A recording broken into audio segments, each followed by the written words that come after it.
예, 코로나19 확진자와 위중증 환자 숫자 연일 치솟고 있죠. 신규 확진자 오늘 40만이 넘었습니다. 굉장히 걱정이 큰데 이 가운데 또 현행 거리두기 조정안 곧 나올 예정이어서 이 정부에 대해 어떻게 봐야 될 것인가, 또 우리는 어떤 마음을 갖고 살아야 할 것인가, 이 문제 또 최고 전문가와 말씀 나눠보겠습니다. 한림대 강남성심병원 감염내과 이재갑 교수님 어서 오십시오. 예, 안녕하세요. 네, 반갑습니다. 장성철 소장님과 김성희 소장님 함께하고 계시고요.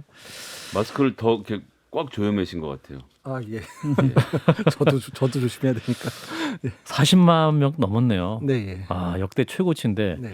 40만까지 갈 거라고 보셨어요, 교수님? 한 2, 3주 전부터 이제 계속 거리두기 완화하고 정부에서 계속 조심하자는 얘기보다는 괜찮다 얘기를 할 때 9시에서 11시로 가고. 예. 그래서 제가 원하기는 예측하기는 이제 한 이맘때 한 20만 정도면 우리가 감당하고 버틸 만한 생각을 하고 있었는데 예. 그 2, 3주 전부터 그런 상황 되면서 이거 40만 찍겠구나 그때부터 예상을 했거든요. 근데 진짜 실제로 찍어서 그러니까 그런 게 있잖아요. 슬픈 예감이 맞아떨어지는 게 오히려 두려운 상황 있잖아요. 예.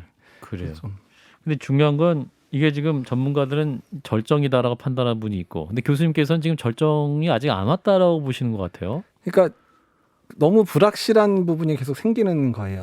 어떤 그러니까 부분이죠? 지금이라도 정부가 계속 상황이 안 좋으니까 국민들한테 메시지라도 조심하자라고 얘기를 해주면 좋은데 네. 어제만 하더라도 뭐 지금 오미크론의 사망률, 치명률이 독감 수준 됐다. 그냥 그리고 또 오늘 또 총리께서 뭐 1급 감염병을 낮춰서 2급이나 4급으로 낮출 수도 있다. 근데 사실 정점도 끝나지도 않고 팬데믹이 끝나지도 않았는데 굳이 그리고 지금 정점을 찍지도 않았는데 먼저 얘기할 필요가 없는 얘기들을 네. 계속 얘기하고 있는 상황이거든요.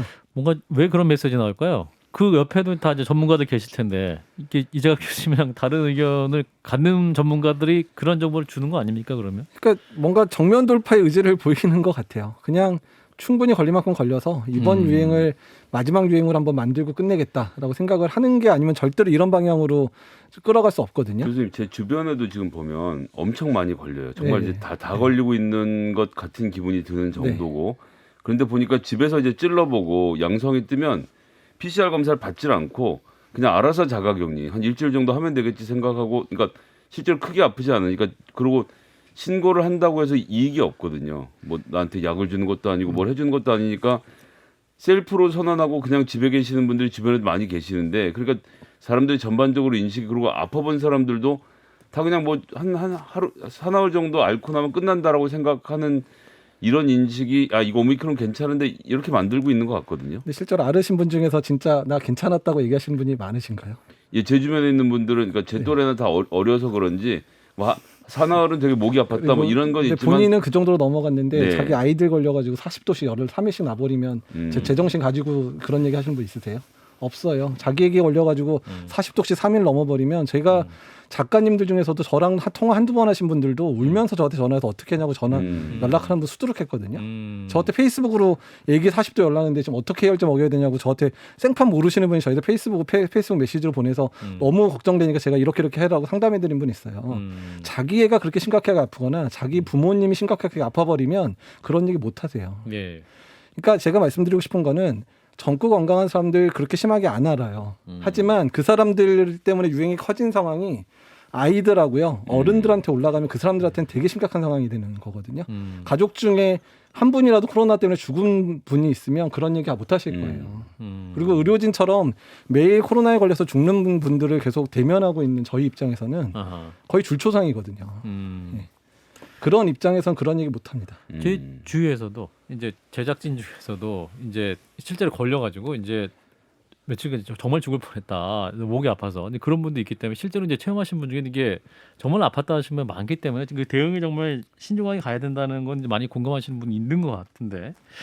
자, 그럼 이게 언제 정점이라고 교수님 판단하세요? 지금 정점이 아니라면? 그러니까 저희 걱정은 불확실성만 안 키워도 되겠어요. 불확실성이라 하면? 그러니까 오늘 만약에 지금 다시 논의하고 있는 게 뭐 8인, 12시 뭐 이렇게 거리두기 시간을 더 완화하겠다는 완화하고 얘기가 벌써 나오잖아요. 예. 사실은 지금 생활방역위원회 제가 빠져나오긴 했지만 우리 방역의료분과에서 논의도 안 했고요, 그 얘기.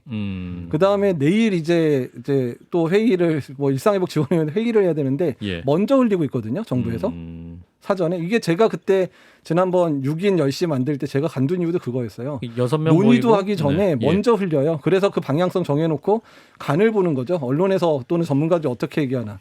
그래가지고 반발이 심하면 좀 웅크렸다가 반발이 별로 없는 거 어쩔 수 없다 그러면 밀고 가가지고 중대본에서 그냥 그렇게 발표하려고 이미 사전에 깔기 시작하거든요. 메시지를 이미 그렇게 전달을 하고 있는 거예요. 근데 어떻든 간에 이렇게 불확실성을 키워버리면 다음 주에 그러니까 지금의 모든 수학적 모델링은 지금의 방역 조건이 변하지 않는 거를 가정으로 해서 다음 주나 다다음 주를 예측하는 거거든요. 근데 이번에 또 완화를 시켜버리면 다음 주나 다다음 주 상황이 우리가 예측하고 있는 수학적 모델링을 빗나갈 수 있는 상황을 만드는 거거든요. 50만, 60만 갈 수도 있는 겁니까? 근데 이제 다만 이제 전체 감염자 수가 확 늘어버리면 그제 어느 정도 집단 내에서의 감염자 수가 확 늘어나 버리니까 꺾이기는 하는 건데 예. 어느 국가나 꺾이고 난 다음에 이 정도가 우리가 맥시멈으로 나올 사람이구나를 확인했지 예. 확인하기 전에 맥시멈이 어떻게 될 거라고 예측하는 국가는 아무도 없었어요. 미국도 그렇고 영국도 그렇고 이미 정점 찍어서 이제 꺾이기 시작하니까 100만까지 올라갔다가 80만 내려가니까 이제 꺾였구나. 영국도 20만 올라갔다가 1, 2주 지나니까 꺾여서 뭐 15만 16만 떨어지니까 이제 정점이 끝났구나 하고 정점이 이제 지났다고 얘기를 했지 정점이 될 거니까 완화시켜도 된다라고 얘기한 국가는 한 국가도 없단 말이에요. 지금도 그러면 정점을 향해 가고 있고 그 정점이 언제든지 모르는 상황에서 완화를 시키고 있는 우를 범하는 걸 수도 있겠네요. 그러니까 그게 걱정된다는 얘기예요. 왜냐하면 지금도 의료 체계가 그냥 근근히 정말 간신히 버티고 있는 상황이고 눈에 안 보이는 사건 사고가 엄청나게 터지고 있어요. 눈에 안 주변에. 보이는. 이를테면 어떤 겁니까? 그러니까 분만을 해야 되는 사람들이 내가 어디서 분만해야 될지를 고민하고 울고불고하는 상황들이 계속 벌어지고 있거든요. 그 다음에 투석을 해야 되는 분이 확진돼가지고 투석 한두 번 걸르는 게 다반사가 되고 있어요. 또 수술을 받아야 되고 시술을 받아야 되는 분들이 급한 수술인데 시술인데도 내가 확진돼 있는 것 때문에 좀 밀어주시면 안 됩니까? 최선의 치료 방법이 이건데 그냥 이거는 지금 확진됐으니까 못 하시니까 그냥 좀 기다렸다가 차선책을 좀 하시면 좋겠습니다.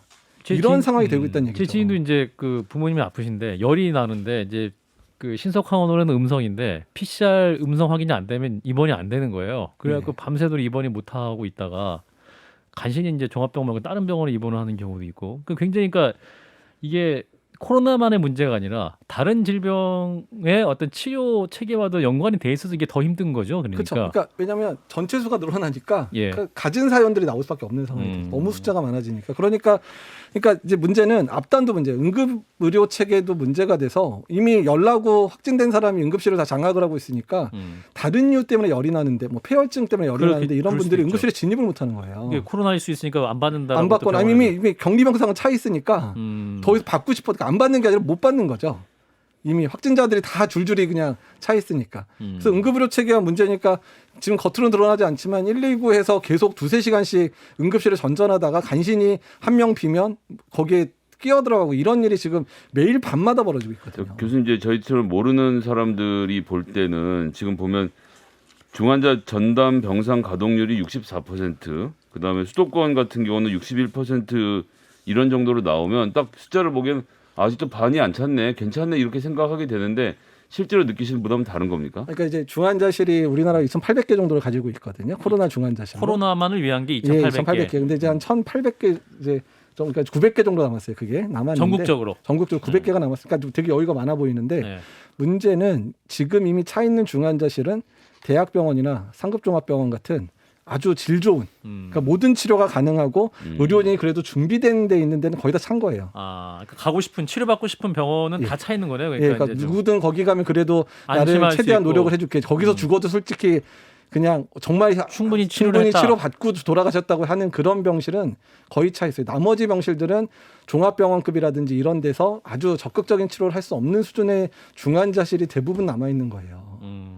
그러니까 정말 40, 50대에서 만약 중증이 빠져버렸는데 그런 병실 에크모나 이런 거 돌릴 데가 없어버리면 그 사람 에크모 못 돌린 것 때문에 죽을 수도 있거든요. 예. 그러니까 어쨌든 그런 상황이라고 보시면 돼요. 그렇군요. 자, 그럼 이게 이제 현 상황에서 이제 정부에서 이렇게 좀 완화를 하려고 하는 것 자체는 뭐랄까요? 이제 소상공인들이 피해가 너무 많이 있고 또 경제 문제도 생각하고 지금 2년이 넘은 시점이기 때문에 이제 어떻게든 좀 정면으로 돌파 시점이 됐다 해서 이제 그런 정무적 판단을 하고 있는 것 같습니다, 실제로. 네. 그러나 또 이제 이렇게 의료 전문가들 입장에서 이렇게 현장을 바라봤을 때 이렇게 또 막 막연하게 또 이제 밤 12시 8인 이렇게 풀면 정말 안 된다는 인식을 하고 계신 거잖아요. 그 대안은 뭡니까? 그럼 그러니까 교수님? 뭐 거리두기는 이미 포기한 거로 봐요. 정부가? 정부에서 뭐 이제 거리두기를 강화하라고 하겠어요? 의료체계 붕괴된다고 거리두기 강화하려면 어느 지금 현 정권은 끝날 거니까 안 할 거고요. 대로 다시 들어오는 정권은 그 욕을 먹어가면서 거리두기 강화할 거라고 생각은 안 해요. 이미 다시 조일 수는 없다. 못 조일 거라 생각하는 거예요. 못 조여요. 누가 조이겠어요? 지금 어느 정권이 들어오면 의료체계 붕괴돼도 안 조일 거고 하루에 500명씩 죽어도 그냥 한 몇 주 지나면 그냥 지나갈 거니까 그냥 그럴 거라고 보는 거고. 그러니까 거리두기 조이는 건 얘기도 하고 싶지 않고요. 다만 그냥 현 체제만 유지만 해주든지. 불확실성만 키우지 말는 거 첫 번째. 두 번째는 메시지라도 정확히 전달하라는 거예요. 메시지라도. 지금 위기라고 얘기를 해주셔야 된다니까요. 아, 계절 독감이란 이런 단어 결코 나와서는 안 되는 단어다. 아니, 왜냐하면 계절 독감이 하루에 40만 명씩 발생할 수가 없어요. 전파력이 오미크론의 7분의 1밖에 안 되거든요. 계절 독감은 계절 독감을 정말 풀어놓고 네 맘대로 다 걸리게 해봐 이런다고 해서 하루에 40만 명 발생 안 해요. 계절 독감도 40만 명이 발생하면 의료체계가 문제가 돼요. 근데 계절 독감보다 훨씬 더 병독성이 강한 오미크론, 그러니까 아무리 병독성이 낮아졌더라도 그래도 오미크론 코로나거든요. 그러니까 그게 40만씩 발생하는 거는 정말 우리가 극단에 와 있다고 보시면 돼요. 정부가 그럼에도 불구하고 그런 잘못된 신호를 내보내고 있는 것은 결국 이 이상 어떻게 할 수 없으니 자연스럽게 더 퍼지게 둬야 된다.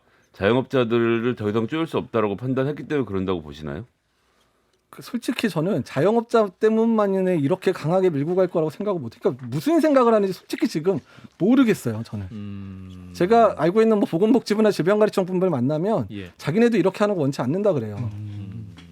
그럼 누가 정권의 의지예요. 정권의 의지. 정권의 의지라면 어디... 중대본이든 뭐 청와대든 거기서 나오는 거 아니고서는 왜냐하면 보건복지부에 있는 사람이 병원 관리하고 있거든요. 병원 상황 모르겠어요. 지금 유행 규모가 커지고서 문제가 된다는 걸 질병관리청이 모르겠냐고요. 근데 아무리 얘기를 해도 그냥 나는 정했어. 그냥 계속 밀고 가. 이런 싸이만 대통령부터 시작해서 총리까지 다 똑같은 얘기하고 심지어는 보건복지부에 아침마다 브리핑하는 그 반장까지도 그냥 일관되게 이런 식으로 싸임을 내보내고 있거든요. 괜찮다. 독감 치명률에 육박하고 있다. 독감 치명률에 육박한 거는 확진자가 너무 많이 발생해가지고 그냥 도달한 거지. 예. 실제로 죽은 균은 고위험군에서나 미접종자의 사망률은 독감보다 5배에서 7배 죽고 있거든요. 그 위중증 환자의 경우는 5배, 7배다. 예, 그러니까, 미접종자 5배에서 7배씩 죽고 있어요. 독감보다. 그러니까 지금 독감보다 약한 건 이제 전 국민적으로 3차 접종까지 마친 숫자가 워낙 많기 때문에 이제 그게 적은 것이지. 그나마 우리가 백신을 3차 접종까지 60% 이상 맞았으니까 이 정도인데 지금 홍콩이랑 비교해 보면 홍콩이 하루에 10,000명씩 발생하는데 우리나라의 인구의 7분의 1이에요. 그러니까 7만 명 발생하는데 하루에 300명씩 죽어요. 홍콩이.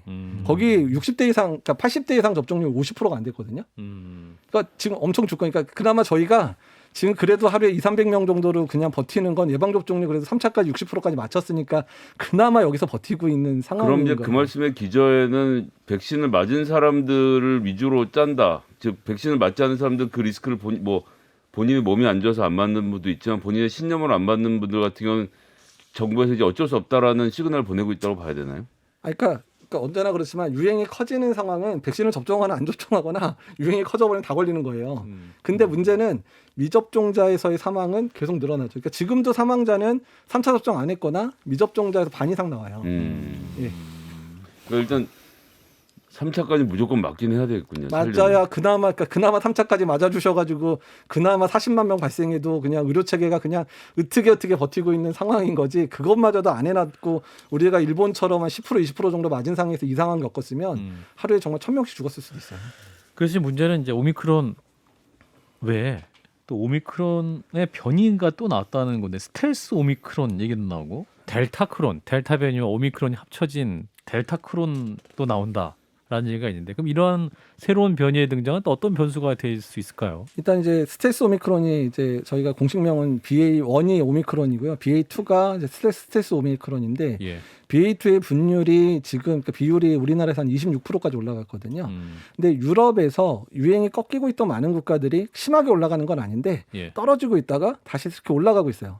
유행이. 그러니까 스텔스 오미크론이 주종이 되면서. 아하. 그러니까 그만큼 오미크론에 한번 심하게 노출되고 나도 스텔스 오미크론이 위력을 발휘하는 이유는 전파력이 한 1.5배 정도 되거든요. 오미크론보다. 예, 오미크론보다. 그럼 이 친구가 더 이 바이러스가 우세종으로 또 변화하면서 될 수도 있는 거죠. 그러면 정점도 더 늦어지거나 아니면 정점이 꺾이더라도 잠깐 되게 완만하게 되게 천천히 떨어지게 하는 원인이 될 가능성이 높아요.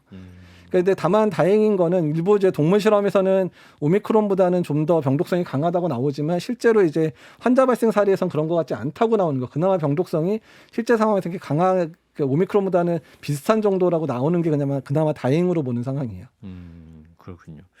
지금 이제 그 PCR은 이제 안 하고 이제 신속 항원 검사로 전환됐지 않습니까? 네. 한 달간 시행한다고 하는데 이 부분은 교수님 어떻게 판단하세요? 그러니까 어쩔 수 없는 선택이다. 어쩔 수 없다. 예. 그러니까 점사 장소를 늘릴 수 있어야 되기 때문에 의원급이나 병원급에서 검사를 많이 해줘서 그나마 진단이라도 하고 더 중요한 거는 적어도 고위험군에서 그래도 신속항원 검사 10분 15분에 나오니까 확진되면 바로 팍스로비드라도 줄 수 있으니까 먹는 그냥 치료제. 예, 어쩔 수 없는 선택이었다라고 보시면 됩니다. 그렇군요. 지금 또 이제 이달 말부터 그 소아들, 그러니까 만 5살에서 만 11살, 그러니까 이제 초등학생들에게도 이제 백신 접종이 시작되는데 여전히 이제 백신에 대해서 좀 이제 임상이 그 아이들에게 좀 충분히 이루어졌는가에 대해서는 좀 믿음을 못 갖는 부모님도 계신 것 같아요, 교수님. 그러니까 이제 그 부분은 좀 오해를 안 하셔도 되는 게 예. 임상도 진행이 됐고요. 아하. 미국만 해도 제가 알기로 1월달에 이제 중간 보고 나왔는데 1월달에 이미 870만 명 맞았어요. 5에서 11세만. 아, 그러니까 소아가 네. 870만이 맞았다. 미국에서. 1월까지. 아, 더 1월까지. 맞았겠죠. 1000만 넘었겠네요. 그러면. 네, 그러니까 아직 맞을 만큼 맞은 백신이에요. 1000만 이상이 맞았으니까. 근데 위험도나 이런 부분들이 오히려 그 윗대 연령보다 조금 덜한 것 같다. 근데 다만 용량을 너무 낮춰서 이제 소아라고 생각해 너무 낮춰가지고 효과가 좀 많이 떨어지는 걸로 나와요. 그러니까 감염 예방 효과가 좀 많이 낮아져서 뭐 10%에서 오미크론에 대해서는 10에서 50%도 안 된다 이런 얘기가 나오기는 하는데 예. 다만 그럼에도 불구하고 중증 예방 효과는 꽤 높다. 한 80% 이상 유지되더라 나오고 있거든요. 그러니까 그래서 이번에 정부 정책 자체가 어떻게 나왔냐면 일단 중증으로 진행할 수 있는 고위험군 아이들은 반드시 맞아라. 반드시 맞고 그다음에 뭐 당뇨, 비만 이런 경우. 뭐 당뇨, 비만, 이제 선천성을 면역 결핍 있는 아이들도 많고 여러 가지 천식이라든지 기저질환 있는 애들 있잖아요. 그러니까 네. 그런 애들은 걸리면 위험하니까 그건 반드시 맞춰라. 그리고 두 번째는 일반적인 그런 면역을 가진 아이들 또는 이제 질환, 기저질환이 없는 아이들은 부모와 아이들이 선택해서 맞아라라고 이제 권고를 한 부분이어서 일단 기본적으로 고위험군 아이들은 다 맞으셔야 되고 맞아야 되고 부모님 결정해서 그리고 일반적인 아이들도 일단은 사실 지금 사망했던 아이들도 다 기저질환 있던 아이들 사망하지 않았어요. 특히 9세 미만 아이들이 최근에 한 8명 정도 사망했는데. 예. 그러니까 이제 그런 사망 문제도 있으니까 그래도 맞출 수 있는 분들은 되도록 맞추는 게 좋겠다는 게 의견이고. 그러니까 아주 냉정하게 따지면 백신의 부작용으로 사망할 확률보다는 코로나에 걸려서 사망할 확률이 더 높은 거죠. 그렇죠. 확실히 높죠. 예, 그런 것 그렇습니다. 같습니다. 예, 이제 뭐 시간이 거의 다 됐는데 이제 차기 정부가 들어섭니다. 네. 이제 윤석열 당선자 이제 후보 시절에 현 정부의 코로나 대책 비과학적이다라고 굉장히 비판을 많이 했고 그래서 이제 어떠한 차기 정부의 대책은 어떻게 될 것인가 이 부분도 굉장히 관심거리가 될 것 같아요. 교수님께서 바라는 점이나 혹은 좀 조언하고 싶으신 게 있다면 어떤 게 있을까요? 그러니까 일단 이제 다음 정권이 들어서는 시기에는 오미크론의 위기는 그래도 많이 안정이 될 상황들이거든요. 네, 5월 예, 지나면 5월이 지나니까 그러니까 저희가 바라는 거는 일단 피해를 보신 분들한테 충분하게 피해를 해줘서 적어도 속상한 사람 없게 만드는 거는 강력하게 했으면 좋겠어요. 50조 만드신다 그랬는데 만드셔서 실제로 정말 보상해 주시면 좋겠고요. 소상공인은 대책. 소상공인. 아하. 그다음에 두 번째는 이번이 오미크론 지났다가 끝이 아니거든요. 중장기 계획을 짜야 돼요. 그러니까 인수위는 지금 팬데믹 상황 그냥 현 정권에 맡기시고 중장기 계획. 그러니까 아까 말한 뭐 1급을 2급으로 사고 바꿀 건지 아니면 우리가 가진 의료 체계가 앞으로 이런 새로운 팬데믹이 오더라도 그냥 정말 유연하게 버틸 수 있을 만한 구조를 만들 건지 이런 중장기 계획을 세워서 그 부분들을 로드맵을 적어도 자기 정권 5년 동안 있을 로드맵을 만들어서 차곡차곡 예산 배정하고 차곡차곡 만들어서 새로운 팬데믹이 오더라도 이렇게 우왕좌왕하는 상황을 만들지 않게끔 제대로 계획을 만드시는 작업들이 중요하다고 봅니다. 사스도 왔었고 네. 이제 뭐 또 다른 게 왔었고 이 코로나도 왔었고 또 다른 그 바이러스가 올 상황을 대비해야 된다라는 네, 말씀이네요. 맞습니다. 그러니까 지금 구조로 어떤 게 문제였는지 여실하게 다 드러났거든요. 2년 동안 우리가 가지고 있는 모든 취약한 점은 다 드러났거든요. 그 취약한 점 그대로 가져서 끌고 가지 말고 제발 이제는 좀 그러니까 준비돼서 맞는 팬데믹이었으면 좋겠다는 얘기죠. 장 교수님.